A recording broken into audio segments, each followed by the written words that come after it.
The IV pump next to my bed was beeping. It was always beeping, ever since I'd woken up in the hospital.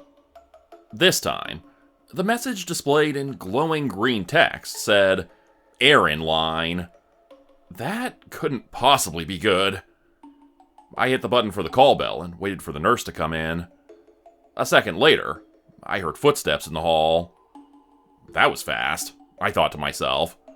The staff in Hollows End Hospital were always busy, especially around shift change, which was now.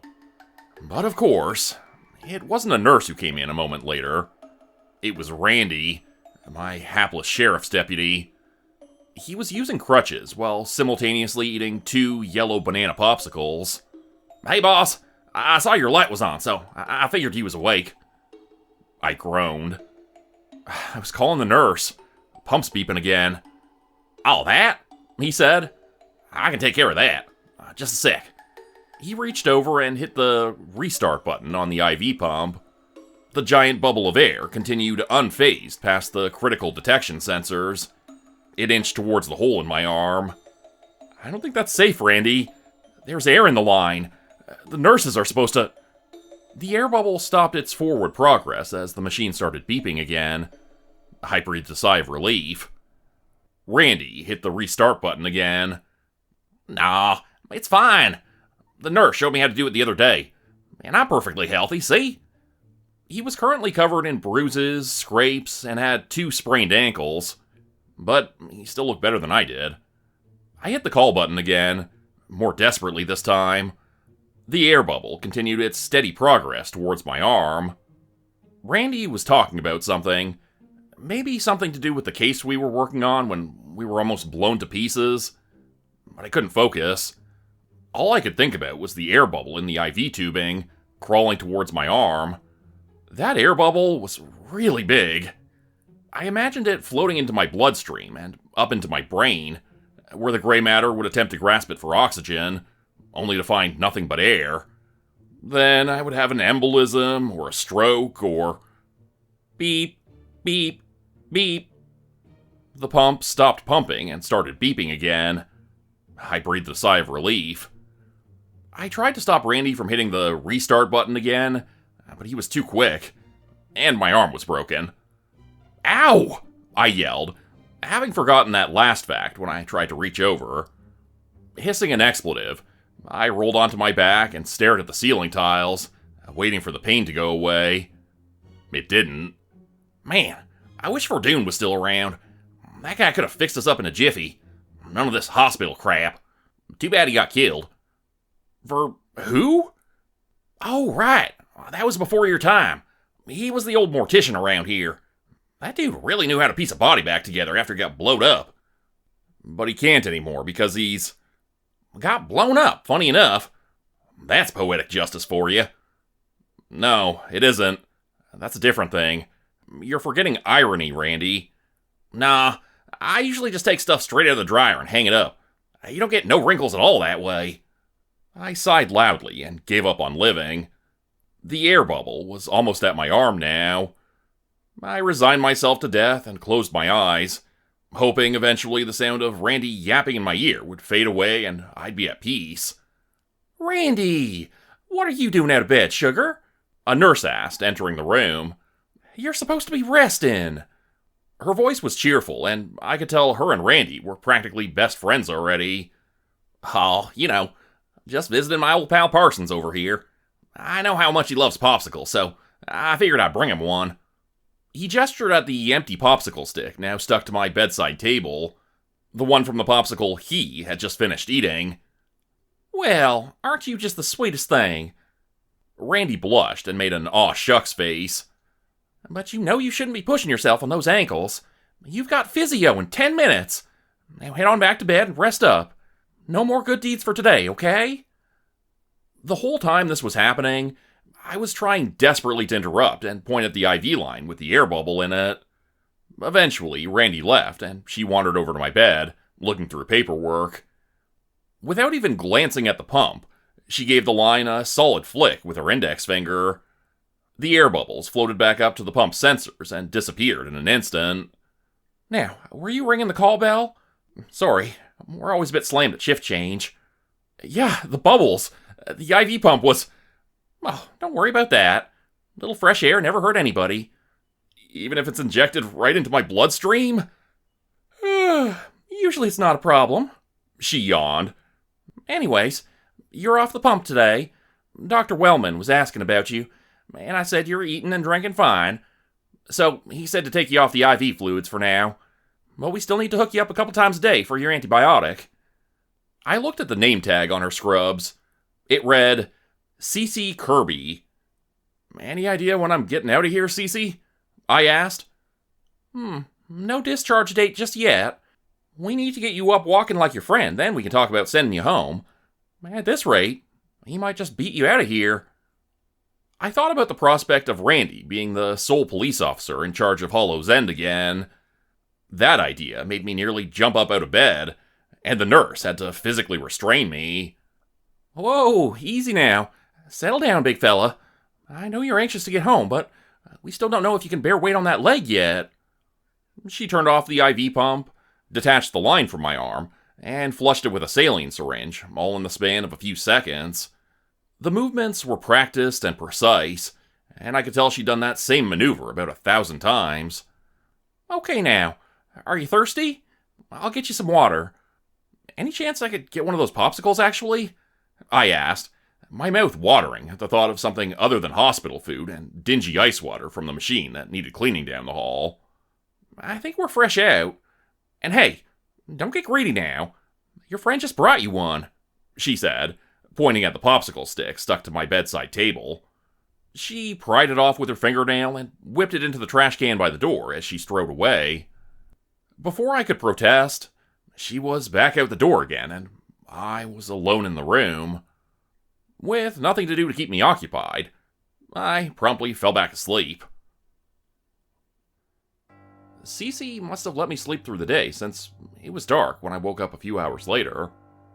When I blinked my eyes, I saw it was dark in the room.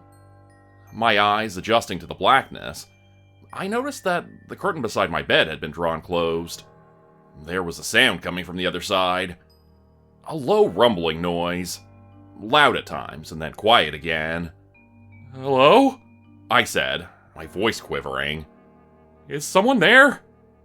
There was a grunt, and then a fart. I breathed a sigh of relief. It was just another patient. They must have moved someone into the room while I was sleeping. Which made sense, since it was a ward room with 4 beds. So far I'd been lucky and had kept the room to myself. But they must have needed it for another patient. Sighing with relief, I closed my eyes and fell back asleep again, trying to ignore the rotten egg smell invading my side of the room. I had a terrible dream, although I don't remember what it was, and woke up to see glowing red eyes glaring at me in the darkness. Standing over my bed was a creature whose size I could only guess, but by the sounds of it, they were very large. My eyes adjusted to the gloom slowly, as warm drool dripped onto my arm from above. I managed to make out something just above me. A gaping mouth with long, sharp, pointed teeth was opening wider and wider, as if trying to decide if it could fit me inside. I could feel the monster's hot breath on my face with each exhale it released. Screaming, I backed up in the bed, sitting up until I was pressed against the headboard as flat as I could go.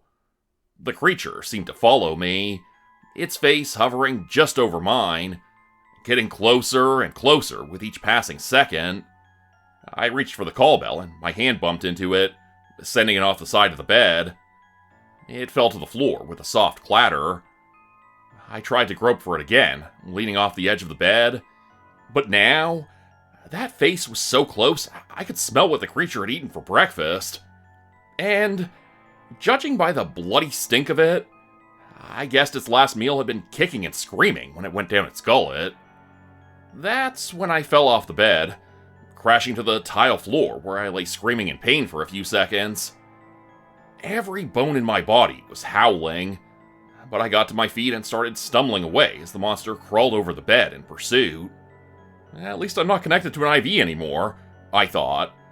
and immediately felt my arm snag in the worst possible way.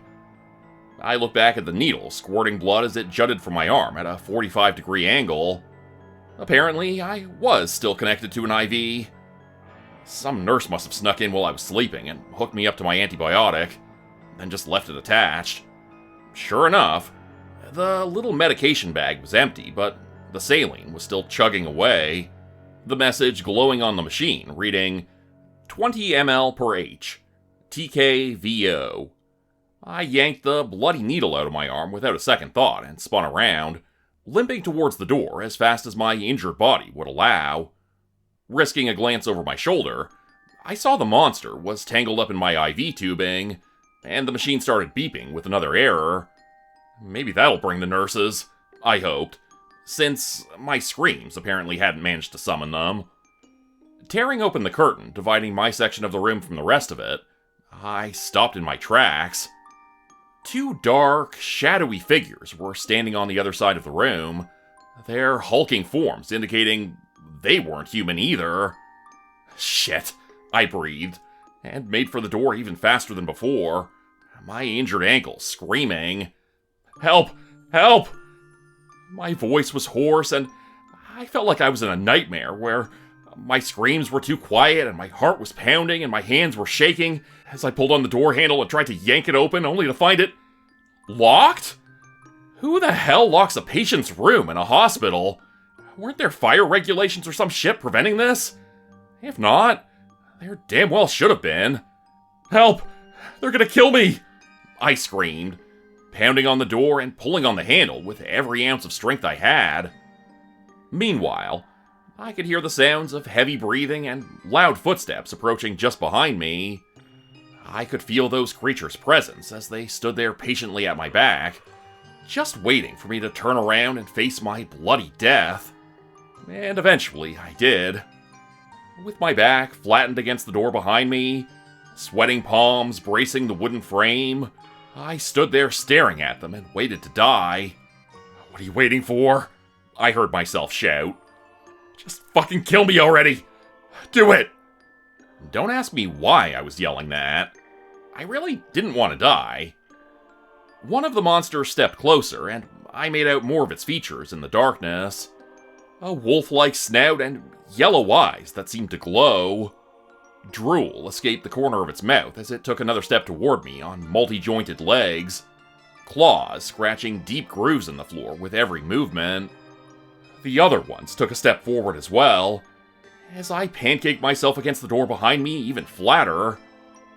I could feel their hot breath on my face, could smell the stink of their wet fur, like a dog who's come inside after being left out in the rain. I saw claws flash in the dim light as one of them got ready to lunge. And then, without warning, one of them spoke in a thick New Jersey accent. Boys, stop for a second. What the hell are we doing here? This is crazy, right?" The other two turned to look at him and blinked their eyes as if waking up from a bad dream. Meanwhile, I felt like I was still stuck inside a bad dream. Why were these werewolves and blue furry monsters talking to each other in New Jersey accents? And why weren't they disemboweling me instead of having a calm discussion about it? "Yeah, I guess you're right, Vin. I just got this hunger, you know? It feels like I got a frickin' tapeworm over here. We ate all those people earlier, and now I'm hungry again. It's like frickin' Chinese food over here." "What the hell is happening right now?" I asked. "Pipe down there, pipsqueak," the one who seemed to be in charge said. "I said we wait until morning before we eat any more people. And we see what that, what's his name? We see what that, Dr. Wellman has to say about all this transmogrification business. What do you think, Calvin?" "I'm with you, Vinny. Evan is too. Ain't you, Evan?" The other monster let out a sigh and nodded. "Yeah, I guess that sounds alright. So we'll just tie this guy up and save him for later then?" Just as he was about to answer that question in the affirmative, the door behind me swung open and I found myself falling backwards into the hallway. Bright light stung my eyes and I looked up to see a friendly face blotting out the fluorescence. "Oh good, you're up. I didn't want to wake you. You've got new roommates. Well, I should say, you had new roommates. The charge nurse said we should move you since Calvin, Evan, and Vince are all newly transmogrified from the town curse. We've had so many folks coming into town getting their powers way quicker than usual. Tourists, well, I guess now they're all townies, who just didn't know what they were getting into by coming to Hollow's End. But now they're bloodthirsty monsters for life. Anywho, let's get you over to your new room. The shadowy figures in my former room slowly closed the door behind me, as if bothered by the light. I staggered up to my feet and let the nurse lead the way to my new accommodations. She thankfully took my arm after a while when she saw me struggling. You're getting along pretty well for someone who hasn't walked since their accident, she said cheerfully. I get the feeling those doctors and physio people have been underestimating you. Maybe if you didn't sleep all day, they'd get a chance to work with you more. I actually was feeling better, I realized. Maybe all that sleep had done my body good. As the adrenaline wore off and my groggy mind cleared from sleep, I started to think about it more. I was feeling way better than I should have been. My ankle was supposedly broken, and yet I was walking on it as if it was completely healed. I looked at my other injuries and peeked beneath a bandage or two. The skin that had been bloody and raw when I went to bed now looked good as new. How long was I out for? I asked nervously. Oh, just today, she said, and I breathed a sigh of relief. I have a policy of not waking up patients when they're sleeping unless I really have to. Someone really smart told me once that folks heal while they're sleeping, and I've come to believe that really is true. The human body knows how to mend itself better than we do for the most part. You're right about that, I said. I was getting some aches and pains when I started moving, but now I'm starting to feel practically perfect. It's like I'm Wolverine or something all of a sudden. We try not to infringe on anyone's copyright around here, she said nervously, pointing up at a sign on the wall which read, "No comic book references allowed on mutation ward." Oh, shit, sorry. Why am I on the mutation ward anyways? I asked, looking nervously at my arms and hands and hoping we'd walk past a mirror soon. I'm not turning into a monster, am I? Am I infected with something? She rolled her eyes. No, we're just short on beds in the pain-in-the-ass department. Come on, this is yours. She pushed open a door and we were blasted with the familiar smells of microwave popcorn, Chef Boyardee, and chewing tobacco. Oh no, please, any room but this one. I told you, we're short on beds, she said, grabbing my arm and pulling me into Randy's room. This is your new roommate, Randy. He's a bit of a shit disturber, so you two should get along great. You were so nice earlier. What the hell happened? I'm tired, okay? It's 3 a.m. Nobody's perfect. Now, can you two please go to bed and not bother me until I have to jab you with a needle at 5:30 in the morning to take your blood, okay? Oh, okay. Just kidding, hon. You hit that call button anytime you want, she said as she closed the door behind her. As I entered the room, I saw the cords for all of the call bells had been removed from the walls, with all of the buttons pried off of the intercom. A sign was affixed to the call bell/intercom system, which read, "You have lost all room service privileges." Hey, Parsons! Careful now. They really don't like when you call them waitresses, Randy said as I walked in. I learned that one the hard way. I would never, ever do that. Yeah, you're a real Boy Scout, I know, he said, jumping up from the bed closest to the door where he was set up. Not that he wasn't also set up everywhere else in the room. All right, now, let me give you the grand tour. Welcome to Castle Randy at the General. This here's the bar. Help yourself to beverages. He pointed to a mostly empty bottle of off-brand orange soda sitting on the room's only dresser.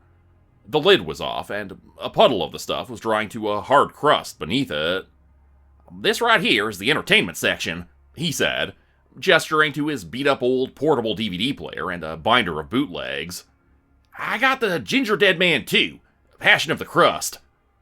Unfortunately, that was a real movie, and I'd already seen it. I flipped through the binder of empty sleeves and realized that was the only movie he owned. Now, right over here is the guest room, where you can sit temporarily. He pulled back a curtain, revealing a bed covered in his junk. Sorry about the mess. The girl usually comes by on Tuesday to tidy up. It's 3 a.m. on a Wednesday. Again, I apologize. No need to get snippy. You know this is my part of the room, right? I gotta sleep here, man. Can you move some of this shit? Oh, hell no. I thought you was just visiting. I told them. I am not subletting Castle Randy at the General. This is unacceptable. Just get your crap off my bed, dude. I'm tired as hell. Frickin' monsters in my room woke me up early. That nurse is gonna be back in like 2 hours to prick me with a damn needle again. I just want to get some shut-eye before that happens, okay? Okay, jeez. What a complainer. Here, I'll get the bed cleared off for you, your majesty. After watching several minutes of weaponized incompetence hard at work, I assisted Randy in removing the rest of his bullshit from my bed and went to sleep. It felt like I had barely closed my eyes, and then someone was gently rubbing my shoulder and squeezing it. To be honest, when I woke up, I really wasn't expecting what the nurse said to me. Morning, sleepyhead. You're getting discharged today. Isn't that exciting? Dr. Wellman said you must have had some sort of Weapon X type healing factors and... Hey, how come you get to use it? Because I'm a medical professional. Now, please stop interrupting and listen. You have a special mutation that allows you to heal more quickly than others. Isn't that fun? Now, clearly it didn't kick in that quickly, or you wouldn't have been here for so long. But this is good news. It means you'll likely be immortal as well, and live to see everyone you know and care about die many times over. Huh? I said, you could even be immortal. Who knows? Are you feeling alright? You look a little pale. Is it because I'm taking your blood right now? Sorry, I know it's a lot. Don't look at the vials, okay? There's like 20 of them. Okay, and he's looking at the vials. And that was about when I passed out again. When I woke up, it was bright outside and Randy was snoring. Discharge papers were on the bedside beside the refreshment station. Maybe, if I was lucky, I could actually sneak out of here without Randy noticing. I put my clothes on as quietly as I could, packed up my belongings, and grabbed the paperwork from the dresser. Tying my shoes and buttoning my shirt, I began to head for the door. It was going to be so nice to finally get out of the hospital. Not to mention, to finally get some time away from Randy. I really needed to recharge my social battery, and my bullshit battery. I pulled the door open and winced as the rusty hinges made a loud squeaking sound. My deputy's voice called out from behind me, followed by a yawn. Morning, boss. Hey, you're not trying to sneak out of here without helping me clean the room first, are you? That's not cool, man. We're roommates. You gotta help. I'll, come back tomorrow and visit you, I said, inching out the door. I'll help you then. No can do, boss.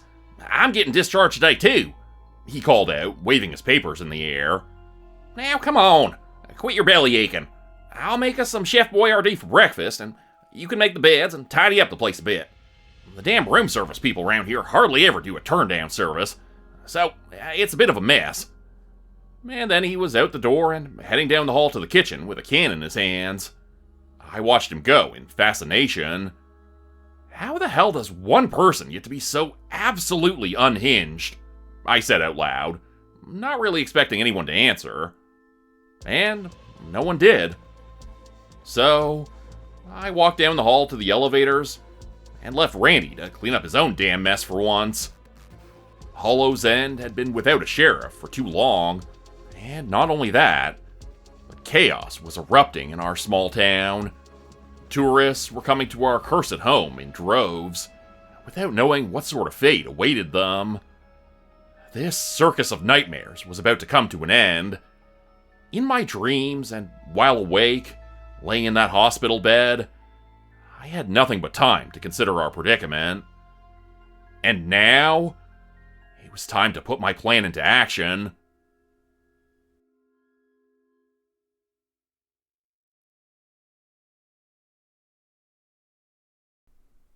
Hey everybody, hope you enjoyed today's new Hollow's End story. I'll include some links in the description below for the Hollow's End book, which is coming out July 1st. I did mention previously that I would have paperback and hardcover links today. Unfortunately, I realized too late, after I'd already announced that Amazon does not actually let you do pre-orders for physical books, just the Kindle edition. So I do have the pre-order link for the Kindle edition below here still, and the paperback and hardcover are completely ready to go. They're all uploaded to Amazon. Everything's done for them. I just basically have to wait until July 1st for the release date to share links for those for you guys. So stay tuned. July 1st, I'm going to have links for all of the books that'll be officially released on that day at the start of July. In terms of this particular story, this one a little bit inspired by my time working as a nurse. I used to do a lot of night shifts, and I worked in the hospital as a nurse. Little details here and there in this one were definitely inspired by my time there working at the general hospital where I live. And again, I'm not trying to throw any shade or bash on any nurses. I know nurses work really, really hard. I have so much respect for nurses and doctors. Just kind of a few things I thought were a little funny to me personally working in the hospital, so I thought I'd include them here. Just little details like the IV pump beeping all the time, and some nurses wanting to teach patients how to just hit that restart button and quickly get it back going again, and others like me who were a little bit more worried, thinking, well, there's probably a reason why it's not pumping like it's supposed to. So sometimes there was not a little bubble in that IV tubing, little tiny bubbles. Probably most people don't worry too much about little micro bubbles, but when there's a big gap of air in there, that would kind of freak me out, and I imagine the patient as well. So I would always be cautious and tell people, maybe don't restart the pump yourself. Maybe let me do it, and and I'll try to make sure it's actually working properly. But 3 o'clock in the morning, as the nurse in the story says, hey, I'm tired. We're all exhausted. Other little details like the call bells constantly ringing, shift change getting particularly slammed at shift change, not having enough time to help everybody all at once, and of course Randy with his very messy room. We would run into that quite a bit as well. People who kind of decided to move into the hospital, as we would say, and spread their stuff all across the room. Even in a 2-bed room, they'd be putting all their stuff on the other bed where a patient might potentially come in a few minutes. So things like that I thought were kind of funny. I thought this captured the vibes of being in the hospital pretty well. So I'm pretty happy with this one overall. This one was initially supposed to be just a kind of a bonus story, meant to bridge the gap between the sheriff and Randy being hospitalized at the end of the last circus episode, to them being back in town and trying to solve the mystery. So I wanted to do a little side jaunt with a few side stories, and I figured I'd do that while the sheriff and Randy were hospitalized here. So hopefully you all enjoyed this one. In terms of the Hollow's End book, a couple other things I had neglected to mention before. If you are a Patreon member in my Patreon, and if you've been on the $10 tier at any point as a Hollow's End citizen, you will be featured in the book on the back pages. I'm acknowledging all Patreon members of the $10 tier and above who want to be named as Hollow's End citizens in future stories. So keep an eye for that. If you've been a Hollow's End citizen, if you've been a member of the Patreon, your name will be featured in the book. In that new Hollow's End book, Welcome to Hollow's End, which is coming out July 1st. So keep an eye for that, and I'll have more links coming in very soon within the next 10 days or so on the channel here. All right, everybody. That's it for me today.